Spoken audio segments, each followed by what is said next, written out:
दुनिया हमेशा उन मशीनों की बात करती है जो आज हमारे आसपास दिखती हैं।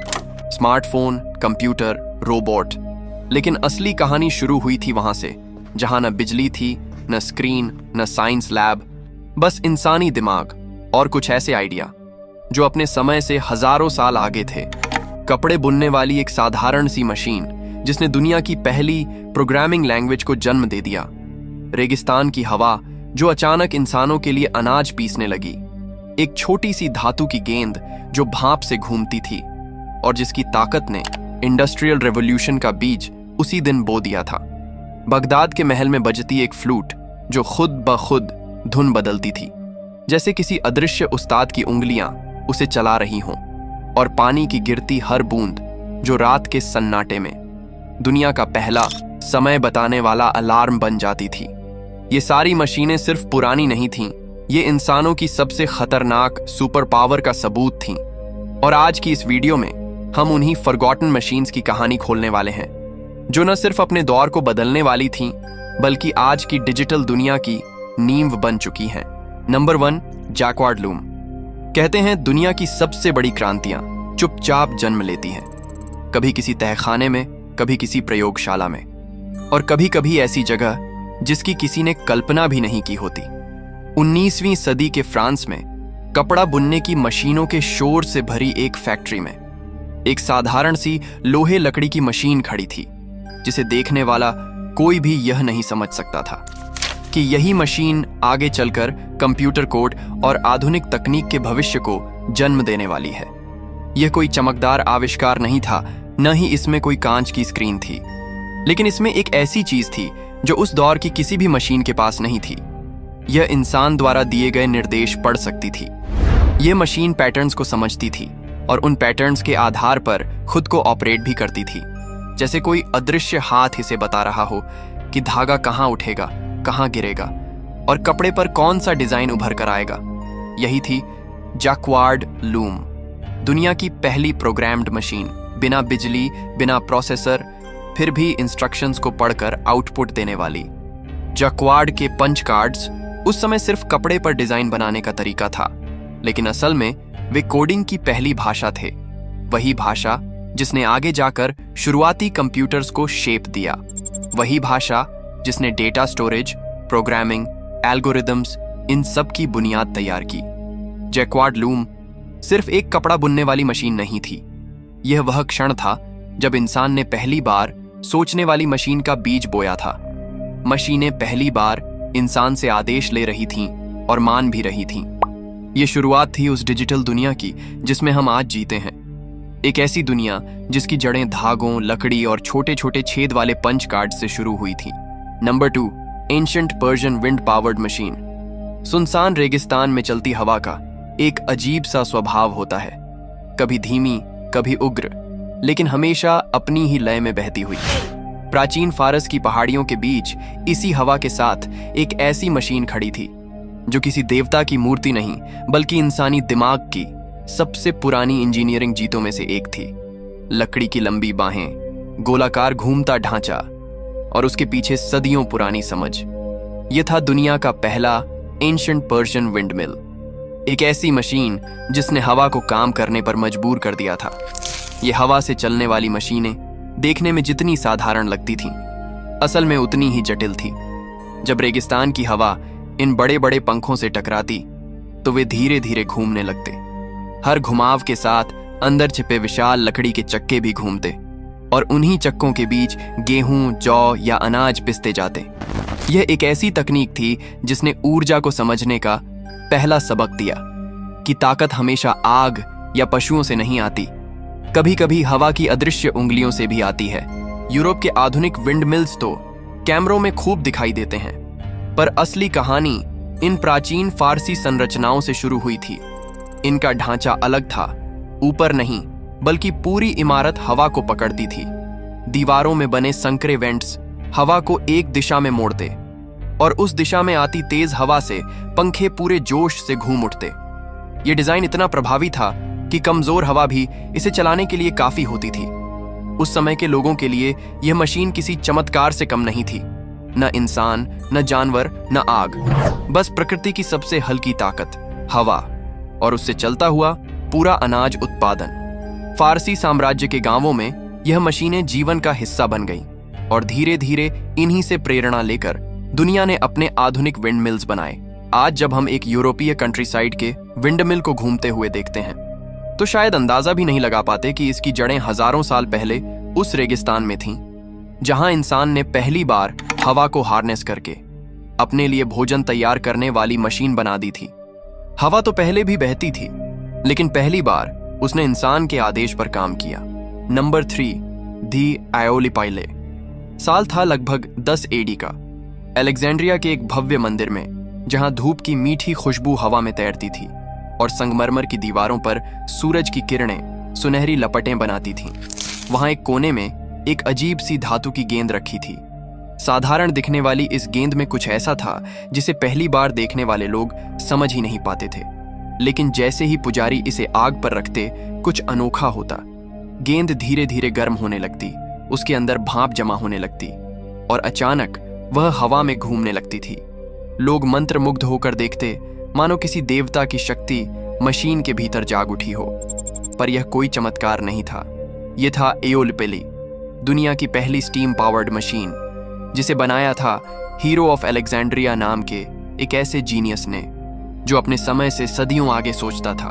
इस छोटे से उपकरण के अंदर भाप दबाव बनाती, फिर संकरे नोजलों से बाहर निकलते हुए इतनी ताकत पैदा करती कि पूरी गेंद रॉकेट की तरह घूमने लगती।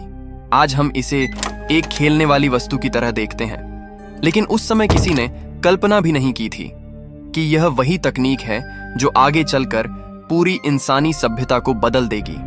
आज सोचकर अजीब लगता है कि अगर उस जमाने में किसी ने इस घूमती गेंद के पीछे की ताकत को सच में समझा होता, अगर किसी ने इसे मंदिर से उठाकर किसी कार्यशाला में ले जाकर इसका इस्तेमाल मशीनों को चलाने में करता, तो शायद इतिहास की दिशा ही बदल जाती। कल्पना कीजिए, रोमन साम्राज्य के समय में भाप से चलने वाली मशीनें, कारखाने, मिलें, यहां तक कि प्रारंभिक रेलगाड़ियां, शायद इंडस्ट्रियल रेवोल्यूशन 1000 साल पहले ही जन्म ले लेता और मानव सभ्यता का पूरा विकास पैमाना ही बदल जाता। पर अफसोस, उस समय दुनिया तकनीक को मनोरंजन समझती थी। हीरो का एओलिपले सिर्फ जिज्ञासा के लिए बनाया गया एक टेम्पल शो पीस बनकर रह गया, एक ऐसा आविष्कार जो ब्रह्मास्त्र की तरह शक्तिशाली था, मगर इस्तेमाल किसी ने नहीं किया। इतिहास के पन्नों में छिपी ये छोटी सी घूमती गेंद आज भी एक चुप सवाल बनकर खड़ी है। क्या होता अगर दुनिया ने इसे सिर्फ देखने के लिए नहीं बल्कि बदलने के लिए इस्तेमाल किया होता? Number 4, the Banu Musa automatic flute machine. रात का समय था। बगदाद के सुनसान महल में टिमटिमाते तेल के दियों के बीच एक हल्की सी धुन गूंज रही थी, इतनी नाजुक और इतनी परफेक्ट कि सुनने वाला यकीन ही न करे कि इसे बजाने वाला कोई इंसान नहीं बल्कि एक मशीन थी। जी हाँ, 1200 साल पहले, जब दुनिया को यह भी ठीक से नहीं पता था कि गियर्स क्या होते हैं, उस समय बानू मूसा ब्रदर्स ने एक ऐसी सेल्फ प्लेइंग फ्लूट बना डाली थी जिसे देखकर आज के रोबोटिक म्यूजिशियंस भी हैरान रह जाए।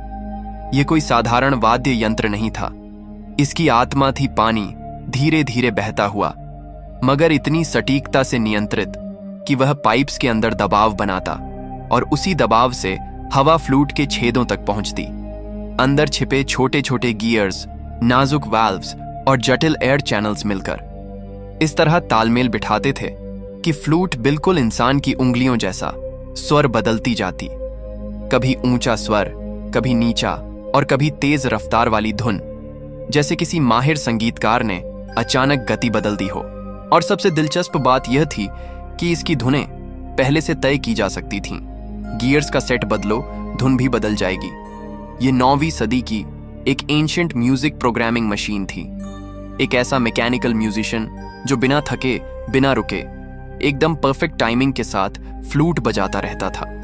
कहते हैं कि उस दौर के लोग जब पहली बार इस मशीन को सुनते तो उन्हें लगता कि महल की हवा में कोई अदृश्य जादू छुपा हुआ है, पर असल जादू तो बानू मूसा ब्रदर्स की सोच थी। 3 ऐसे वैज्ञानिक जिनकी किताब किताब अल हयाल दुनिया की शुरुआती इंजीनियरिंग बाइबल्स में गिनी जाती है। उन्होंने मशीनों को सिर्फ चलाया नहीं, उन्हें जीवंत बना दिया था।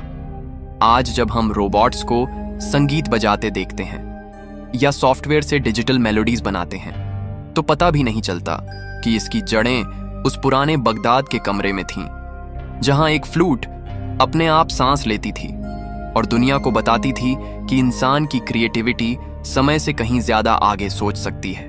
Number 5, water clock, clepsydra. समय हमेशा बहता है, चुपचाप, बिना आवाज किए। लेकिन हजारों साल पहले जब घड़ियां नहीं थीं, तब भी लोग इसी बहते हुए समय को देखने की कोशिश करते थे। पानी की एक पतली सी धारा में, रात के सन्नाटे में या मंदिरों की शांत सीढ़ियों पर एक कटोरे से टपकता हुआ पानी धीरे धीरे नीचे गिरता और हर गिरती बूंद के साथ समय भी थोड़ा आगे बढ़ जाता। यही थी दुनिया की सबसे पुरानी time measuring machine, water clock, जिसे प्राचीन संस्कृतियों ने क्लेप्साइड्रा कहा। इजिप्ट में यह मंदिरों के भीतर रखी जाती थी, जहां पुजारी रात के समय का अंदाजा लगाने के लिए इसके मार्किंग्स देखते। ग्रीस में दार्शनिक अदालतों में इसका इस्तेमाल होता था। पानी खत्म होते ही वकील के बोलने का समय खत्म, और चीन में इसे इतना एडवांस्ड बना दिया गया कि गियर्स, साइफन्स और घंटियों तक को जोड़कर पूरा ऑटोमेटेड टाइमिंग सिस्टम तैयार कर दिया गया। वाटर क्लॉक देखने में जितनी सरल लगती थी, उसकी इंजीनियरिंग उतनी ही गहरी थी। एक बर्तन में एक छोटा छेद और पानी उसी छेद से तय गति से बाहर निकलता। बर्तन में पानी का स्तर हर मिनट गिरता और इसी गिरावट के हिसाब से मार्किंग्स समय बताती थी। यह पूरी मशीन सिर्फ एक चीज पर निर्भर थी, ग्रेविटी।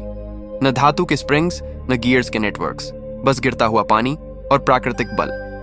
लेकिन यह सिंप्लिसिटी इतनी सटीक थी कि सदियों तक दुनिया समय को इसी तरह मापती रही। सबसे दिलचस्प बात यह है कि यह मशीन बहने वाले समय का मतलब भी समझाती थी।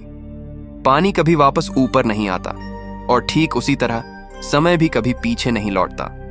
यही कारण था कि क्लेप्साइड्रा सिर्फ एक यांत्रिक उपकरण नहीं था, बल्कि समय के दर्शन का प्रतीक बन गया था। आज भी म्यूजियम्स में इसकी खूबसूरत रिक्रिएशंस दिखाई देती हैं। धीरे धीरे भरता या खाली होता कटोरा, पानी का शांत प्रवाह और मार्किंग्स जो इतिहास की धड़कन को जीवित रखती है। वाटर क्लॉक हमें यह याद दिलाती है कि इंसान ने समय को पकड़ने की कोशिश तब से शुरू कर दी थी, जब मशीनें नहीं थीं, सिर्फ प्रकृति और उसके बहते हुए नियम थे। पानी बहता गया और समय अपनी कहानी लिखता रहा। और यही है असली सच। दुनिया आज जिन मशीनों को मॉडर्न टेक्नोलॉजी की जीत मानती है, उनकी जड़ें हजारों साल पीछे दबी हुई हैं। धूल में छिपे हुए वो लकड़ी के पहिए, भाप से घूमती धातु की छोटी सी गेंद, रेगिस्तान की हवा में बहती अदृश्य ताकत और रात के सन्नाटे में बहता पानी, यही थे हमारे असली फर्स्ट मशीन्स। ये सिर्फ पुरातन आविष्कार नहीं थे, ये वो पल थे जब इंसान ने पहली बार प्रकृति को आदेश देना सीखा था। पहली बार महसूस किया था कि दिमाग साधनों से बड़ा होता है। और आज जब हम AI, रोबोट्स और डिजिटल दुनिया में जी रहे हैं, हम भूल चुके हैं कि असली क्रांति कहां से शुरू हुई थी। अगर इस सफर ने आपको भी ये महसूस कराया कि इतिहास सिर्फ किताबों में नहीं, बल्कि हर उस मशीन में सांस लेता है जिसे दुनिया आज भूल चुकी है, तो इस वीडियो को लाइक जरूर करें, क्योंकि इससे हमें पता चलता है कि ऐसी हिडन कहानियां आज भी सुनी जाती हैं। और अगर आप चाहते हैं कि अगली बार भी हम साथ मिलकर किसी और भूले हुए रहस्य का दरवाजा खोलें, तो चैनल को सब्सक्राइब कर लीजिए। मिलते हैं अगली वीडियो में एक और नए रहस्य के साथ।